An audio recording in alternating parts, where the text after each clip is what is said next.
Hey guys, welcome back to JR14. Here I am with another video for you guys. Now, the last video that you guys have seen, it was actually me taking apart the motor in terms of the plenum and the covers and stuff like that to change out the spark plugs and the air filters, which I did. It's just basically replacing everything like I just took everything off. It's just putting it back in the reverse order. But I wanted to do a couple of while I'm in theirs, because I don't want to take this plenum off again. And when I'm done with everything, I want to clean everything up and dress everything up because this engine bay deserves it. It's in a good engine. It's pretty, like I said, it's pretty simple to work on. And like I said, I'm just trying to do preventative maintenance. And a lot of times, a couple of things that I've heard of, a couple of things that have happened with this truck in terms of things that need to be replaced, I'm just going to do it while I'm in there.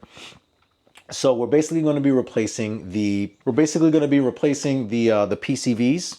The PCV oil separator at the back of the engine, the 3 cam plugs on the back of the engine, as well as this as well. This is another part of the PCV breather assembly. And we're going to be replacing that all on this motor, and I'm going to show you guys how to do it. So without further ado, let's get started with the video right now.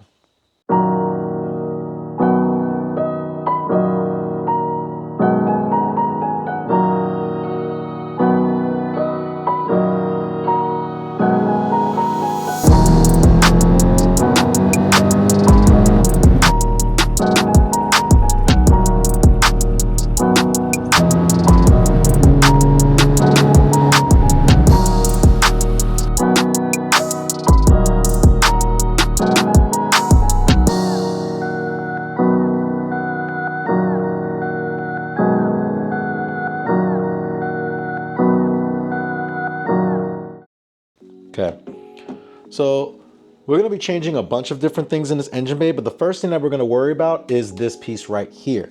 Now, I have a replacement part, again, from FCP Euro right here. Very cheap part to buy. It's like $34. I'll put the description down below what it is.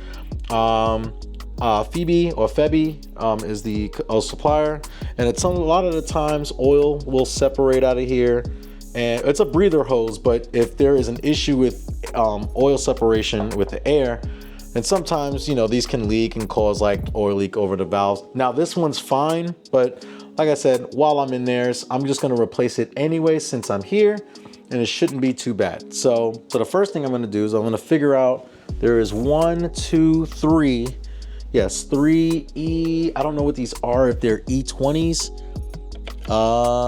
They may be E12s maybe. I'm gonna look and check really quickly. Like I said, I bought this assortment toolkit. That's a 12. So I'm gonna go down to a 10 and I'm gonna see if that will suffice. If not, then it is a 12. It may be E10s. Let me see. Yeah, I think these are E10s. So these are 3 E10s. So we're gonna use E10s on this. And then again, this is a 3/8 drive, which we're going to be using. So I have that, where is it? Right here. And again, small extension, which we're going to use. But again, it should be pretty simple. So we're going to crack these loose. Like I said, there's 3 of them. Yeah, one of them that doesn't really want to come off, but you don't want to use hand tools on these. I mean, I could actually, let's see, well, no, I'm not going to, just because of the fact I want to be safe than sorry. And like I said, we're done with this repair here, so we can pop that back in place. What I want to do is you move this wiring harness out the way here. You can unplug it if you want to, but you don't have to. And then we're just going to pull that back like that. And we're going to loosen this one right here. It's very easy. Again, this is all plastic, so you shouldn't really have to tug on it too hard or use any power tools, which I'm not. Just going to use all hand tools on this one, and then we got one on the bottom here. There we go. And just make sure that your tool is on these sockets, because once you strip these are very difficult to get out. And again, this is my first time ever dealing with these E sockets. I've never had to deal with them before. So just making sure that probably do it. And like I said, they look like that right there. So I don't know if you guys can see that, but hang on, put the light right there real quick. So that's what they look like. I'm gonna go ahead, take out the other two. And this should just pry right off. And when you do this, just make sure you don't get no crud in the engine, because this is the top of your valve cover, and right underneath this is where camshafts sit. So it's an easy part to change. Why not change it? It's not failing, but this car is 13 years old. This is an original part. Why not do it while I'm in here? So, and these are known to leak on older motors like this. So I'm gonna just take this out. Okay, we'll move this over so we're not spilling any screws or anything. Move the tool over to the side, and then pry on this and see if we can easily get it up. If not, you might have to get a flathead screwdriver. Yeah, which we're definitely gonna have to get. If I could find a flathead, that would be great, because I know it was here, just here somewhere. Gotta find my tools, people. There it is, it's all the way up here. So, I'm gonna go ahead and pry on this a little bit, see if we can get it up. This is really on here, Jesus.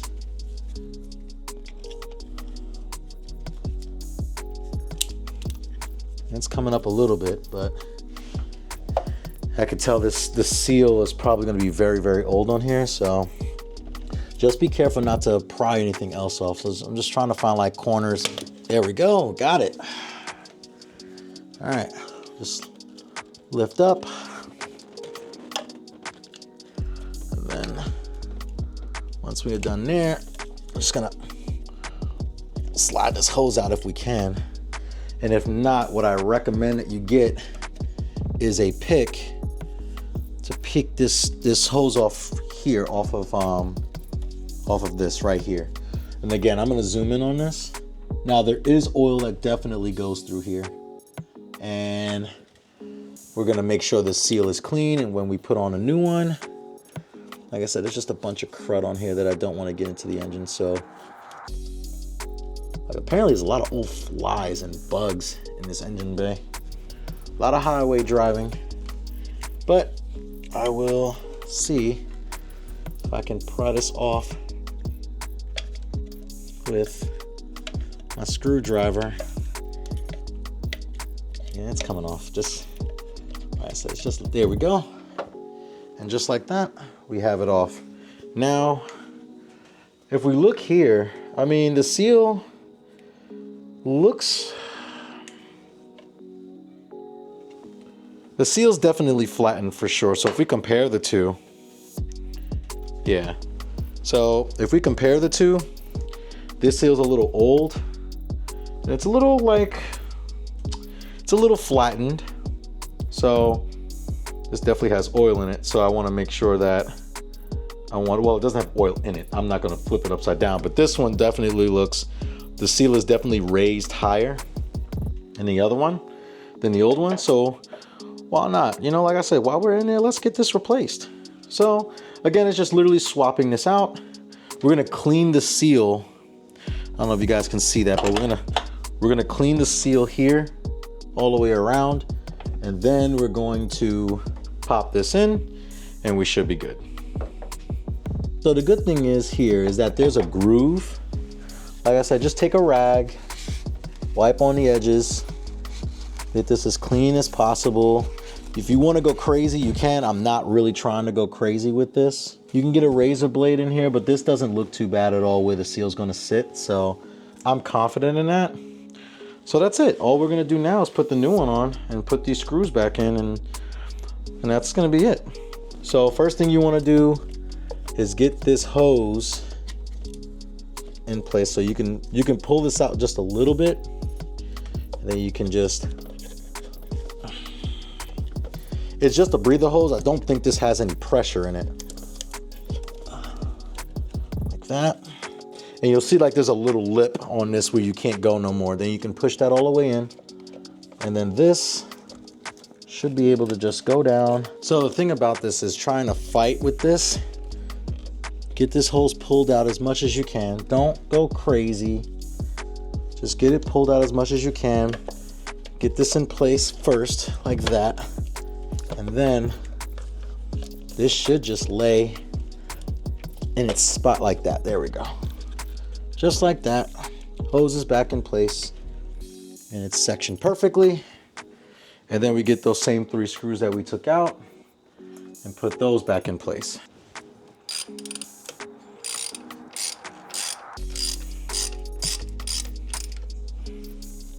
And get your next one on the top here. Then we get this one on the other side. Start them by hand and work them in there with the tool. Start with this one right here.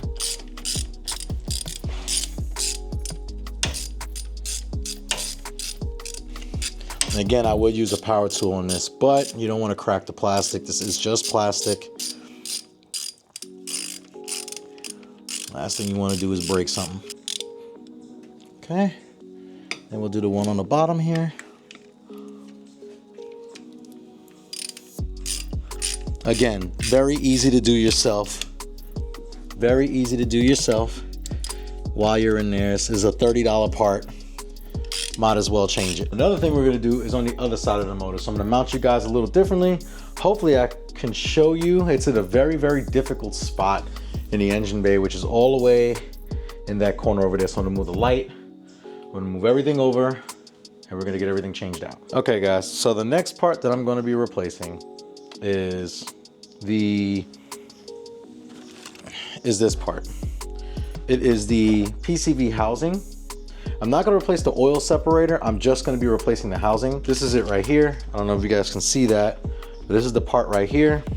And basically all it is just a new housing with a new gasket. And inside that, this tends to expand and leak oil. So it leaks oil.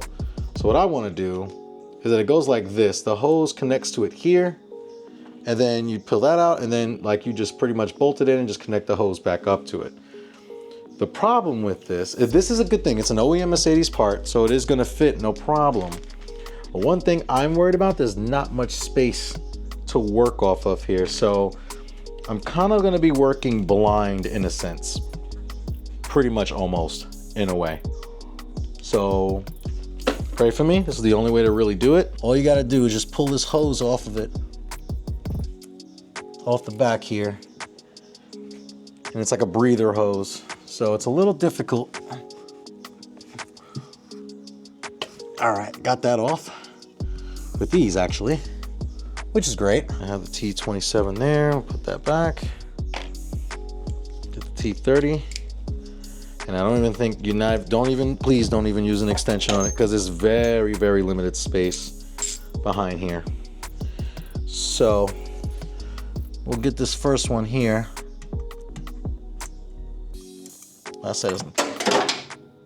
And I just dropped my damn tool.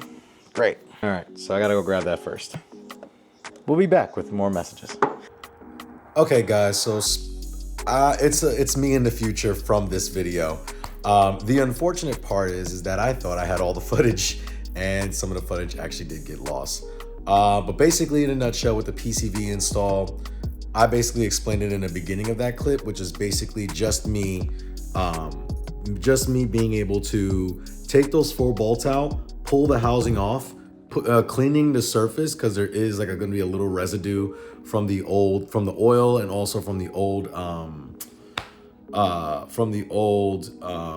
gasket, from the old seal, and then you just pretty much replace it with the new one. So, and you just pop the new one in.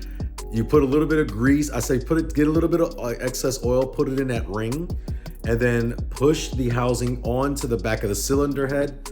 And then once you do that, you just bolt everything back up and connect the hose, and that's really the repair. But again, I do apologize for not being able to show you that. Yeah.